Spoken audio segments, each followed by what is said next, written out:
School লেভেলের পাঠ্য বইয়ে আমরা বাংলাদেশের দুই ধরনের নির্বাচন পদ্ধতির ব্যাপারে জানতে পারছি। একটা হচ্ছে প্রত্যক্ষভাবে ভোট দেওয়ার, আর একটা হচ্ছে পরোক্ষভাবে ভোট দেওয়ার।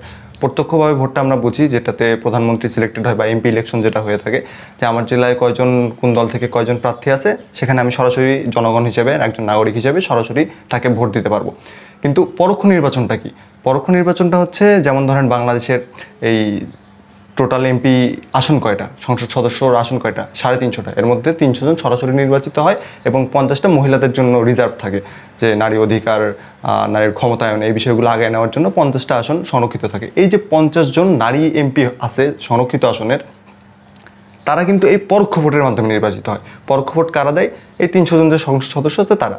কিন্তু এই ভোটটা কীভাবে হয় জানেন? আমরা যেভাবে এমপি ইলেকশন করি, এই ভোটটা কিন্তু মোটেই সেরকম নয়। কীভাবে হয় সেটা নিয়ে আজকে আলোচনা করব। আর এটা ম্যাথমেটিক্যালিও পলিটিক্যালিও বেশ ইন্টারেস্টিং, আর এটা আপনার না জানার পসিবিলিটিই বেশি।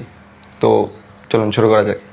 যে পদ্ধতির মাধ্যমে এই 50 জন নারী এমপি ইলেক্টেড হবে, সেই পদ্ধতির নাম, সেই ভোট প্রদান পদ্ধতির নাম হচ্ছে একক হস্তান্তরযোগ্য ভোট। হিসেবের সুবিধার জন্য ধরে নিচ্ছি বাংলাদেশে এমপি আছে 30 জন এবং সংরক্ষিত নারী আসন হচ্ছে 5টা।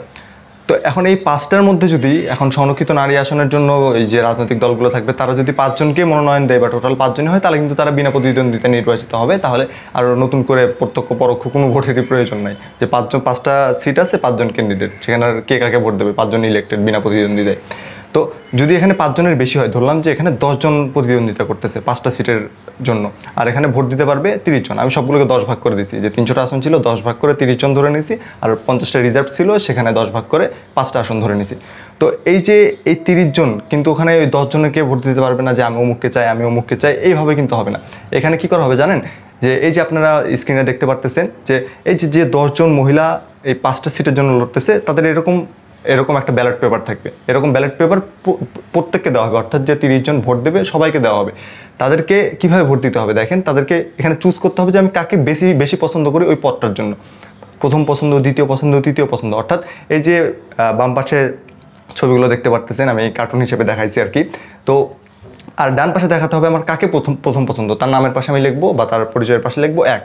এরপর ওই পদের জন্য দ্বিতীয়তে কাকে পছন্দ, তার নামের পাশে লিখবো 2। মানে ওই 30 জন যে ভোট দেবে, তার 30 জন এইভাবে ভোটগুলো দিতে পারবে। তবে সবাইকে যে আমি এখন 10 জনকে আমাকে চুজ করতে হবে যে আমার কাকে প্রথম পছন্দ, কাকে দ্বিতীয় পছন্দ, কাকে তৃতীয়, এইভাবে না। জাস্ট প্রথমটা উল্লেখ করলেই হয়, মানে প্রথমটা ম্যান্ডেটরি, এটা করতেই হবে। যদি কেউ প্রথম পছন্দ উল্লেখ না করে, তাহলে তার ভোট বাতিল হয়ে যাবে। তো এরপরে দ্বিতীয় তৃতীয় এগুলো আপনি পছন্দ করতেও পারেন ওই 30 জন হিসেবে, চাইলে নাও করতে পারেন। তো এরকম করে দেখেন, তাহলে আমি একজন সংসদ সদস্য হিসেবে আমি কাকে মানে ভোটটা কীভাবে দিতে পারবো, যে আমি একটা এক্সাম্পল দেখাই। যে ডান পাশে দেখতে পারতেছেন যে আমার প্রথম পছন্দ ইনি, দ্বিতীয় পছন্দ ইনি, এরকম 1 2 3 4 এরকম করে আমি 10টা ভোট দিতে পারবো। তো 10টা ভোট দেওয়ার পরে ব্যালটগুলো জমা হবে। এরপরে আসেন মজার পার্টটা, যে আমরা সরাসরি বা প্রত্যক্ষ ভোট যখন দেই, তখন কি করি, যে কে কয়টা ভোট পাইছে কাউন্ট করি। কিন্তু এখানে আমি কাউন্ট করবো কীভাবে? এখানে তো কে কয়টা ভোট পাইছে এটা তো বেশ জটিল একটা প্রসেস। আমি তো কাউকে এক্স্যাক্টলি ভোট দিই না। আমার প্রথম পছন্দকে, দ্বিতীয় পছন্দকে, 10 জনের মধ্যে 5 জনকে চুজ করতে হবে। এরকম 30 জন এমপি ভোট দিছে। তাহলে এখানে একটা সূত্র আসে, যে সূত্র একজন গণিতবিদ এবং একজন একাধারে তিনি গণিতবিদও ছিলেন, পলিটিশিয়ানও ছিলেন, তিনি এই সূত্রটা ইউজ করতেছেন সারা পৃথিবীতে, মোটামুটি সারা পৃথিবীতে। যে যত জায়গায় পরোক্ষ ভোটগুলো আছে, বেশিরভাগই এই প্রসেস মেনটেন করে করা হয়। তো সূত্রটা কি? এই যে আপনারা ডিসপ্লেতে যেটা দেখতে পারতেছেন, এটাই আসলে সূত্র।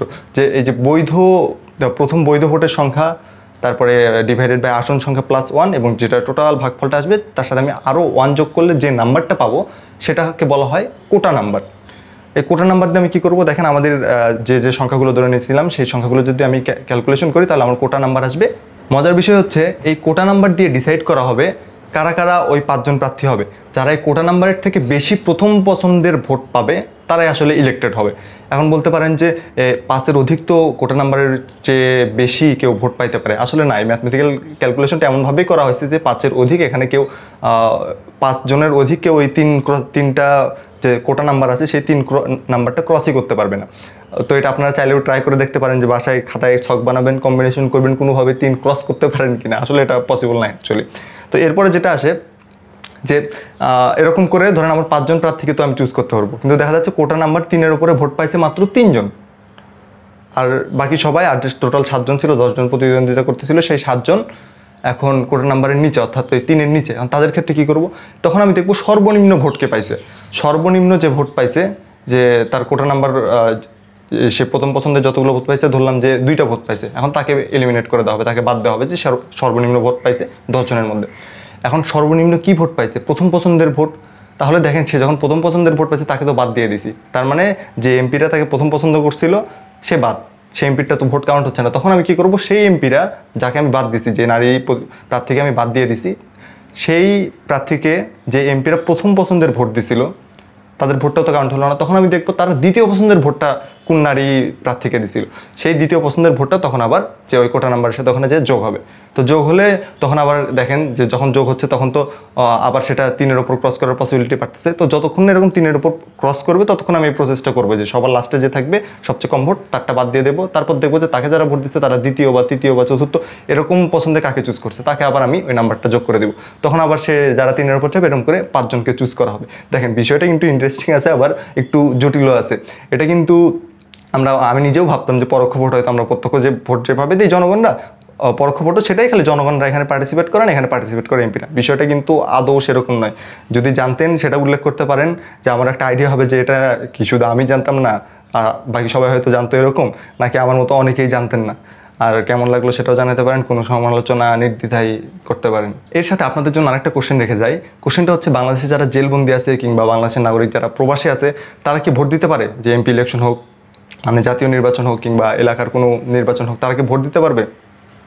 কমেন্টে জানাতে পারেন। আর যদি উত্তর জানতে চান, এটা নিয়ে টোটালি একটা আলাদা ভিডিও করা আছে, দেখতে পারেন। ধন্যবাদ।